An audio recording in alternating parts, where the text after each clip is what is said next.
Welcome to steno dictation. अगर आप हमारे चैनल पर नए हैं तो हमारे चैनल को सब्सक्राइब करें और बेल आइकन ज़रूर दबाएं। डिक्टेशन 5 सेकंड बाद शुरू होगा। स्टार्ट। कर्नाटक विधानसभा चुनाव के लिए जारी अपने घोषणा पत्र में कांग्रेस ने प्रतिबंधित जिहादी संगठन पॉपुलर फ्रंट ऑफ इंडिया यानी पीएफआई की तुलना बजरंग दल से करते हुए उस पर पाबंदी लगाने की बात करके यही स्पष्ट किया कि वह अल्पसंख्यक तुष्टीकरण की राजनीति का मोह त्याग नहीं पा रही है। किसी के लिए भी समझना कठिन है कि जो पीएफआई पहले से ही प्रतिबंधित है उस पर कांग्रेस फिर से पाबंदी कैसे लगाएगी। इससे बड़ा प्रश्न यह है कि उसे पीएफआई की तुलना बजरंग दल से करने की क्यों सूझी। यदि कांग्रेस की नज़र में बजरंग दल पीएफआई जैसे संगठन है तो फिर राजस्थान, छत्तीसगढ़ और हिमाचल प्रदेश की उसकी सरकारें क्या कर रही हैं। उन्होंने बजरंग दल पर प्रतिबंध क्यों नहीं लगाया।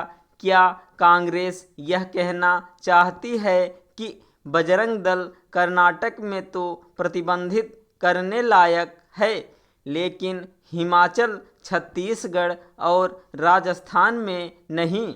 राष्ट्रीय स्वयंसेवक संघ से जुड़ाव रखने के कारण कांग्रेस को बजरंग दल से शिकायत हो सकती है, लेकिन आखिर उसने उसे पीएफआई जैसा खतरनाक संगठन कैसे बता दिया।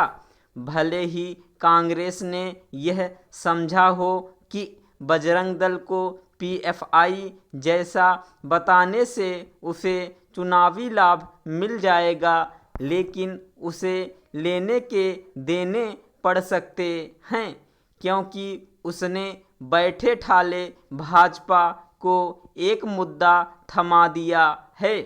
उसने जाने अनजाने यह भी रेखांकित कर दिया कि वह पीएफआई की देश विरोधी हरकतों को बहुत कम करके आंक रही है।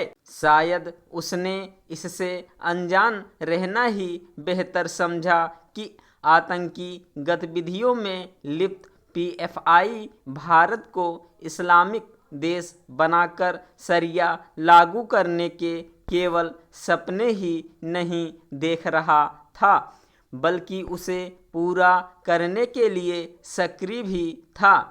कांग्रेस या अन्य किसी राजनीतिक दल को बजरंग दल की रीति नीति से असहमति हो सकती है, लेकिन इसके आधार पर वह उसे पीएफआई के बराबर नहीं खड़ा कर सकता।